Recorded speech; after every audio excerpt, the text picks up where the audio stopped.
Your healed confidence can either make or break your female friendships. A female friendship group is enough to institute an entire sociological, psychological case study. There must be a collective awakening and women are leveling up and it's affecting their friendships, their female friendships. I know my female friendship group has completely transitioned in the last year. A creator on here was talking about how if you have confidence, especially healed confidence, it is enough to really intimidate other females that are not confident.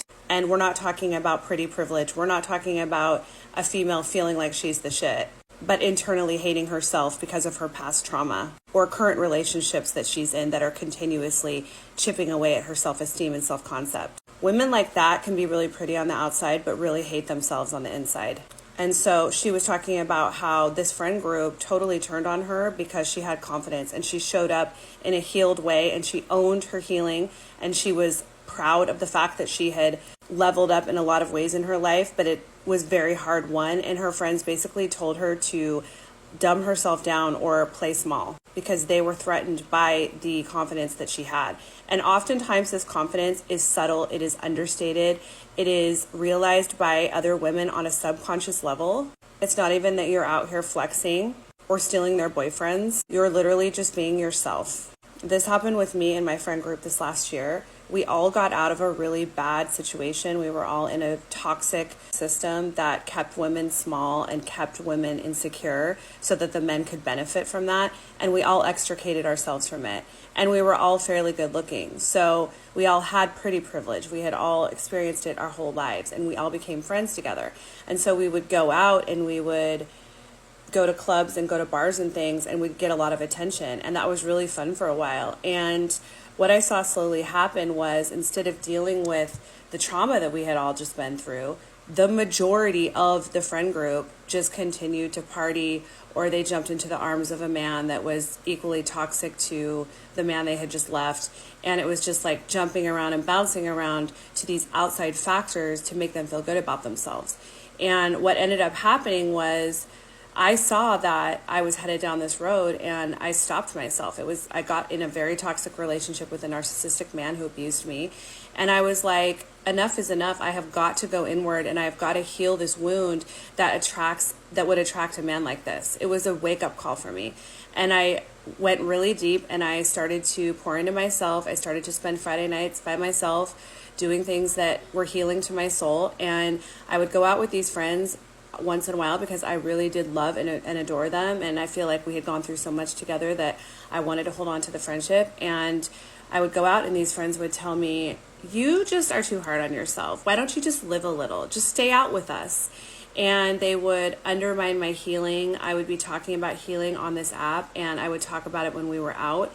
And it was in a way of me trying to promote them and so that they would see that healing is possible. And maybe in some ways, if I had any sort of guilt in it, it was me being codependent and wanting to heal them, which you just can't do for people. People have to want to heal. But most of it was just me quietly healing on my own and going out with them and trying to support and love them. But people can pick up on your healing. People can pick up on the higher vibration that you are surfing on, and it makes them mad. It makes them feel less than. It makes them look at their own life and realize that they're not doing that healing work.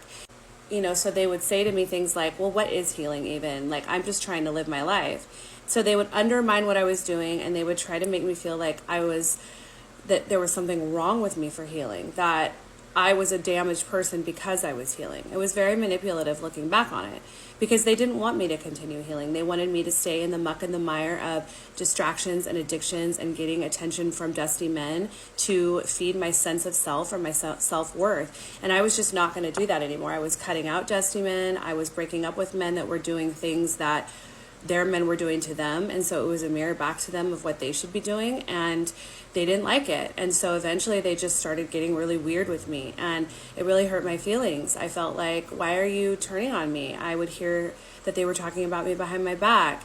I invited them over to my house one time and they completely disrespected me in my house and they were really rude to me and they were talking about me and whispering with each other in front of me at my own home.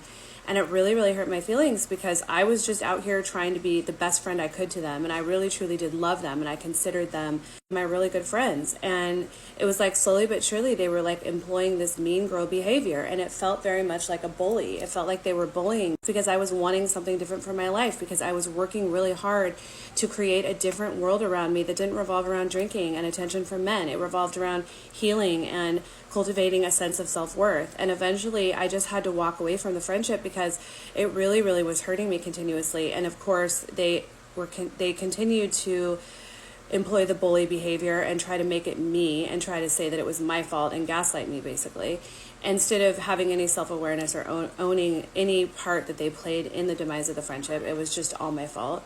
And it was extremely hurtful, and I really took it on myself as me being the problem. A few weeks later, I'm out and about downtown with my man. We're on a date, and I run into one of my old friends who really took a turn and really followed this path that everyone was on, of just getting by with pretty girl privilege and not doing any healing and not trying to resolve any of the trauma that she had and just, falling into the arms of toxic men and addictions and distractions. And she is in a very, very bad way.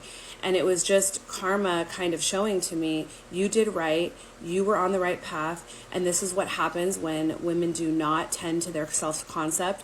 This is what happens when women just distract themselves. They try to find their self-worth in a man. They will eventually lose their sense of self so completely that they are in a very, very dark place, a very, very dangerous place. And it just reinforced the idea for me that I needed to continue on this path of self-healing and not let my friend's rejection of me stop me from that, and not take on the blame for their lack of healing and projecting onto me that lack of healing. And women will do this. Another thing that happens, you will see, is oftentimes your mother was the very first female friend that you had, and oftentimes she is a bully. So we will attract female friends in our life that are equated to that first relationship where we were bullied, where we were made to feel small, where when we had good things happen to us, we were chipped away at because that person became jealous or felt insecure with our come up. And oftentimes we will repeat that initial relationship with our mother in our friends. So we will find friends that are happy for us when we are playing small and when we are making them look good. But the minute we deviate from that and we go on a journey of self-healing and self-discovery, they are angry about it, they are mad, and they try to chip away, and they employ bully tactics to get us to stay small and to get us to stop threatening them. And I've noticed this in my healing, that this is a pattern that I've had throughout my life. So if you've had trouble with female friends, maybe it's not you being dramatic, maybe it's not you as the problem, which manipulators will want to gaslight you into thinking, but maybe it's because you continuously attract female friends who are bullies, who are not committed to self-concept work, who are not committed to really truly being happy for you unless you are below them. And the minute you get something really good in your life or you level up in some way, it threatens them because they're looking at you and have been looking at you as a competition the entire time. And you've been looking at them as real true friendships, and you've been trying to cultivate those friendships and be there for them and be a good friend. And they're looking at you as a measure of where they're at in their life. And if they're above you or better than you, then they feel like a good sense of self. That's how they quite literally get their self-esteem. And the minute you surpass them, now you've shattered their entire self-concept, because their self-concept is a house of cards. How secure you are as a woman has such a drastic effect on your female friendship. And if your friends are not doing true healing self-concept work, and they are basing their entire identity on being chosen by a man or getting attention or accolades outside of themselves, they will be insecure and they will resent you for having true confidence.